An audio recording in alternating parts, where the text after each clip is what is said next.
Apa kabar semua? Selamat datang kembali di Spoiler 21. Salam sejahtera. Semoga kita semua selalu dalam keadaan yang baik ya. Di video kali ini menceritakan alur film Castaway on the Moon yang diproduksi oleh Korea Selatan. Film ini disutradarai oleh Lee Hye Jun yang juga sebagai penulis skenarionya. Dibintangi oleh Jung Jae Young sebagai Kim Song Geun dan Jung Reo Won sebagai Kim Jung Yeon, yang dirilis pada 14 Mei 2009 dengan durasi 116 menit. Oke, langsung saja kita simak alur ceritanya. Di awal film, terdengar seseorang yang sedang berbicara melalui telepon.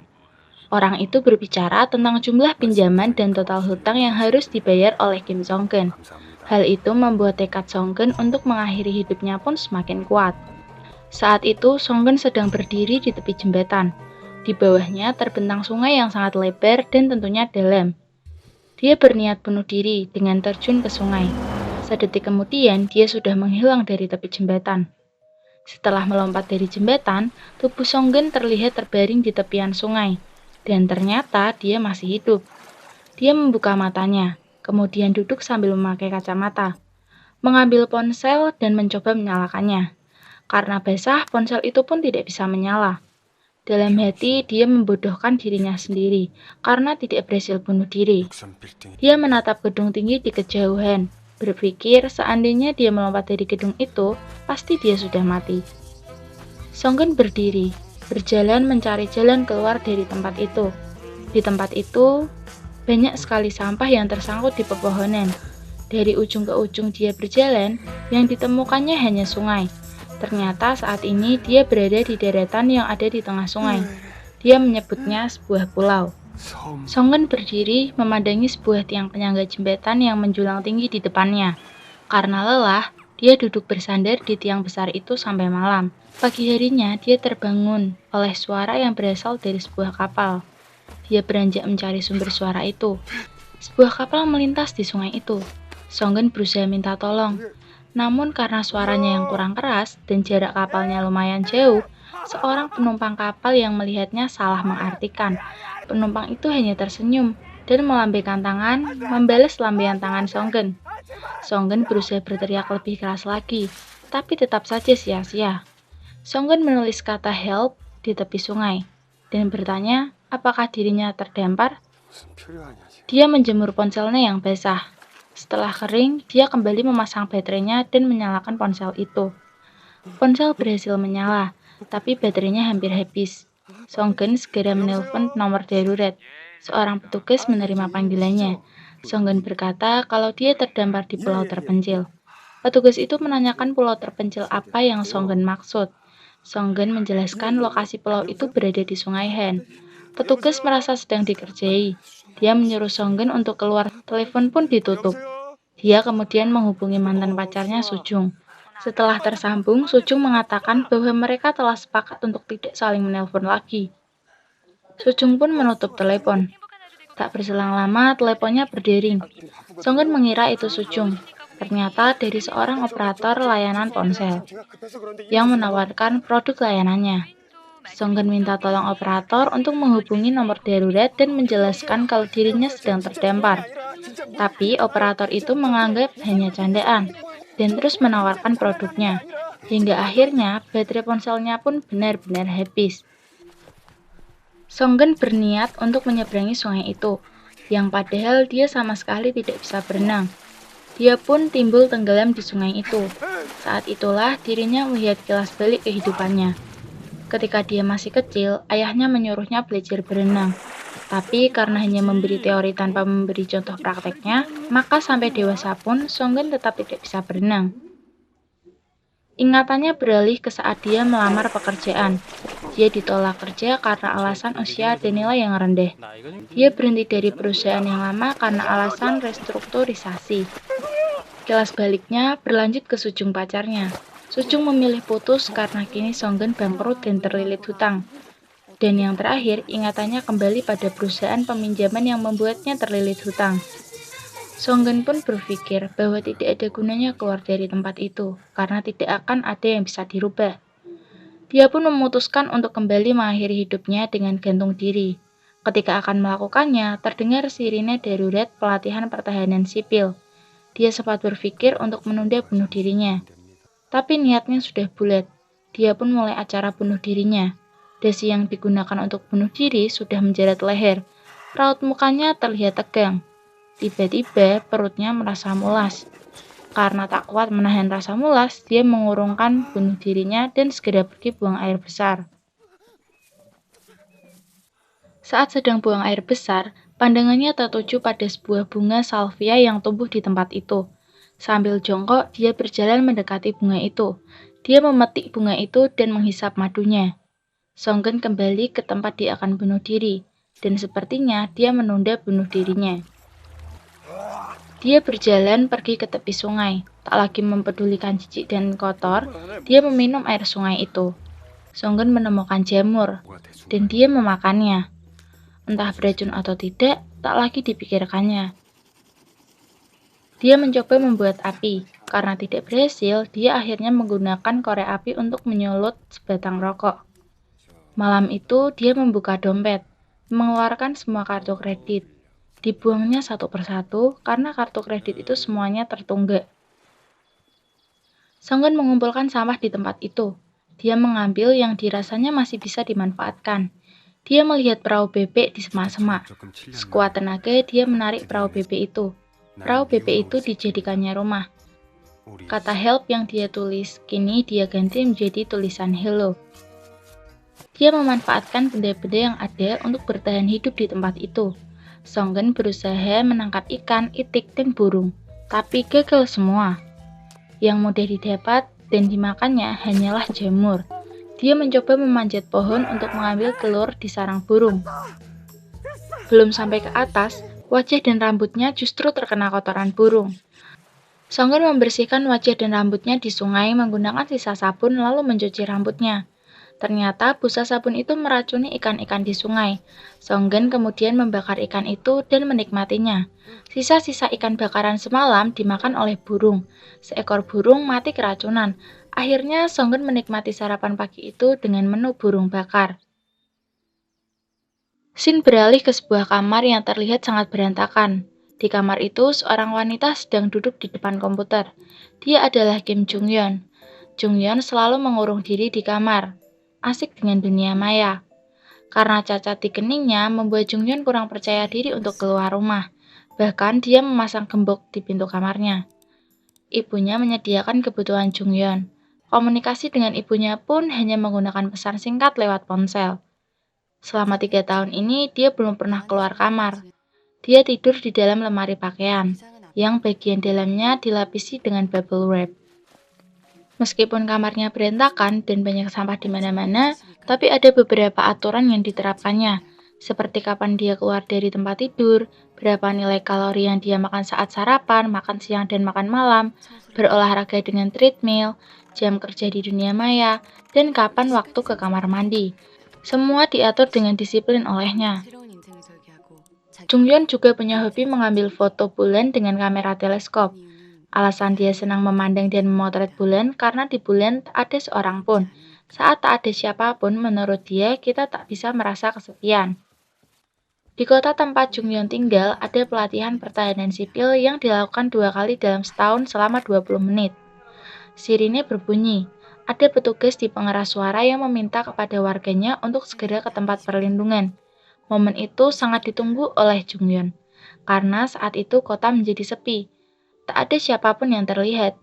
Jung-yeon melihat keadaan kota dengan kamera teleskop, sampai kamera tersebut akhirnya menyorot pulau tempat Songgen terdampar.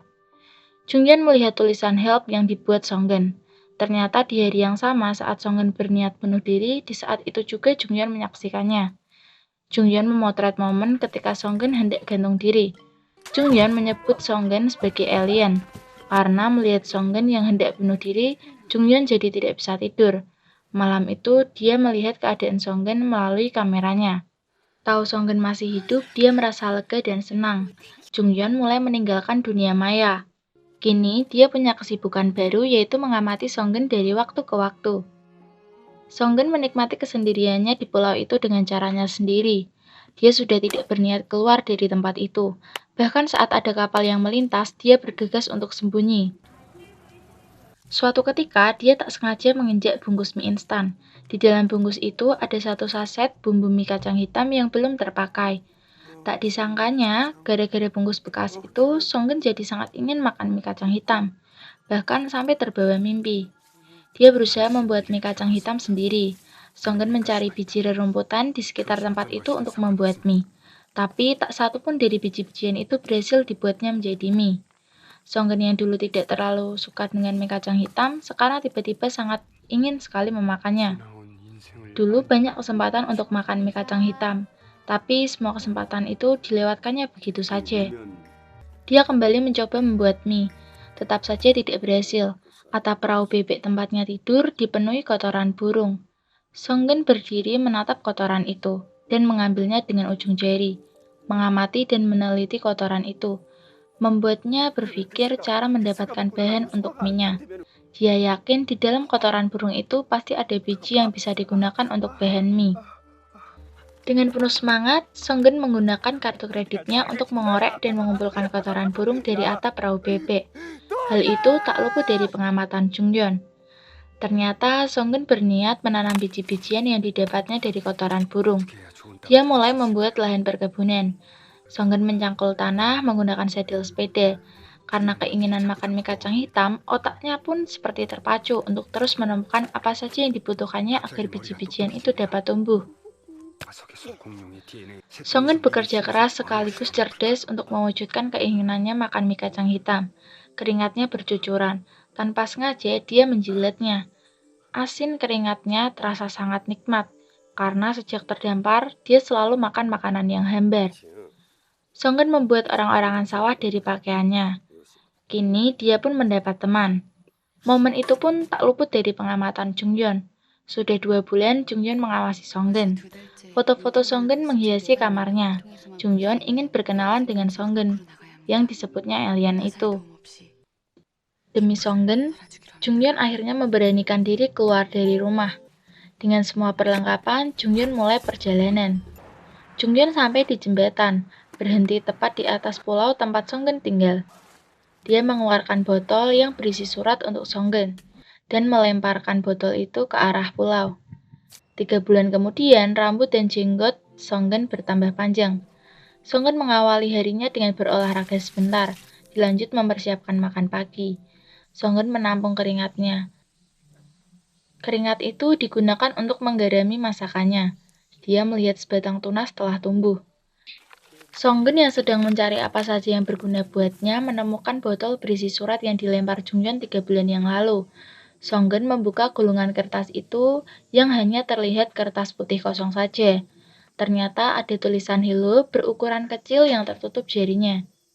Dia menduga-duga apakah surat itu ditujukan untuknya.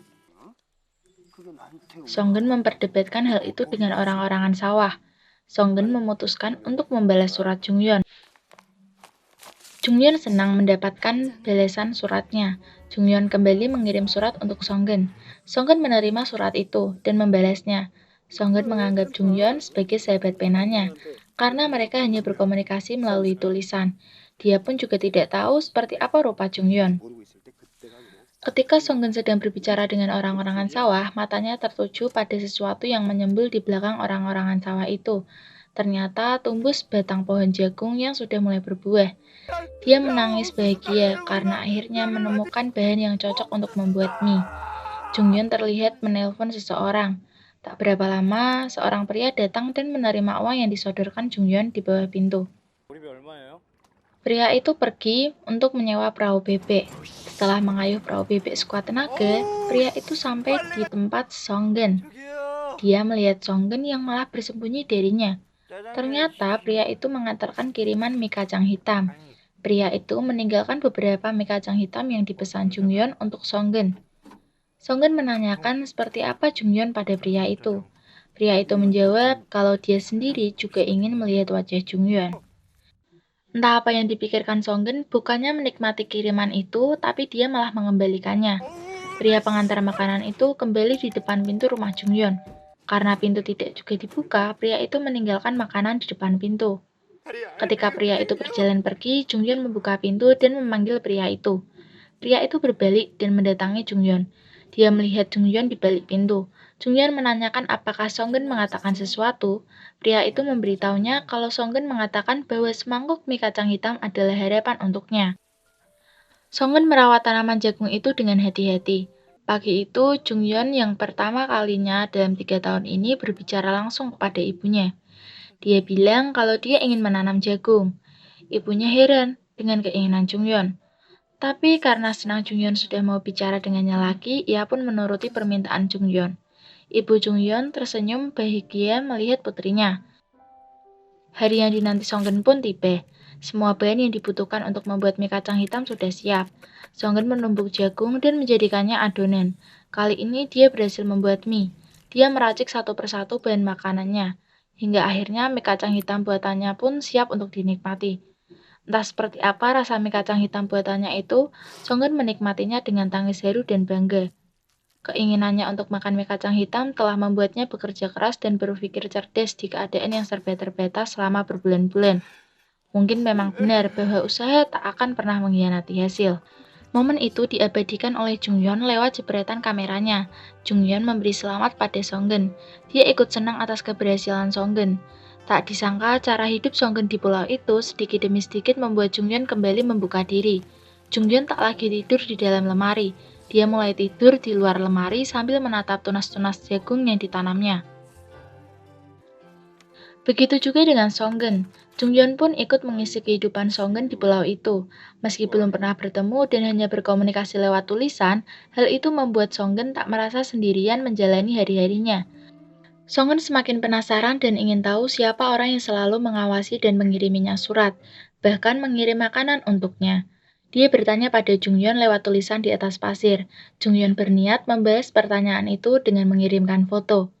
Entah karena malu dengan dirinya, Jungyeon justru mencetak foto orang lain untuk dikirimkan kepada Songgen. Sampai di jembatan tempat dia biasa mengirim surat, Jungyeon bersiap melempar botol surat yang ada di tangannya. Dia terlihat ragu, dia pun mengurungkan niat untuk melempar botol itu. Pagi harinya, Songgen dengan teliti mencari botol surat, seperti yang selama ini biasa dia terima dari Jungyeon. Tapi dia tidak menemukan botol surat itu. Songgen penasaran kenapa kali ini tidak ada balasan dari Jungyeon. Hari berikutnya, Songgen bertanya kenapa, lewat tulisan di atas pasir. Jungyeon membaca pesan itu. Entah kenapa, dia justru mematikan kamera dan menutup tirai jendelanya. Songgen duduk di tepi sungai, berteriak mempertanyakan kenapa. Kenapa tak ada lagi surat untuknya? Saat itu hujan mulai turun, akan ada badai topan yang datang. Kebun milik Songgen rusak terkena badai. Dia berusaha menyelamatkan tanamannya. Songgen berpegangan pada sebatang pohon, berusaha menahan perahu bebeknya agar tidak terbawa banjir. Namun sekuat apapun manusia pasti punya batasan. Songgen yang tidak kuat lagi menahan perahu itu akhirnya melepaskan perahu itu, merelakan perahu bebek itu hanyut terbawa arus. Pagi harinya badai sudah reda. Jungyeon melihat ke kamera, menyorot pulau mencari keberadaan Songgen. Dia melihat Songgen duduk di tengah kebun yang rusak. Sekilas nampak senyum lega dari bibir Jungyeon. Songgen duduk termenung melihat kebunnya yang hancur. Kesal dengan semua yang terjadi, dia mengumpat lewat tulisan. Tiba-tiba, Songgen mendengar bunyi ponsel. Saat ia menoleh, ada 2 orang yang berdiri di belakangnya. Salah seorang dari mereka sedang menerima telepon, dan yang satunya lagi menatap Songgen dengan wajah penuh tanya. Salah seorang bertanya pada Songgen tentang siapa dia dan sedang apa di tempat itu. Mereka berdua adalah petugas konservasi yang akan membersihkan tempat itu. Bukannya menjawab pertanyaan, Songgen malah berlari menjauh dari mereka. Aksi kejar-kejaran pun terjadi. Songgen menghentikan larinya saat dia melihat di depannya ada lebih banyak orang dengan perahu karet. 2 orang yang mengejarnya tadi berhasil menyusul dan berteriak untuk menangkap Songgen. Spontan orang-orang itu segera mengejar dan berusaha menangkap Songgen. Sebenarnya apa yang dipikirkan Songgen dengan berlari menghindar? Bukankah saat ini dia ada di pulau yang tak begitu luas?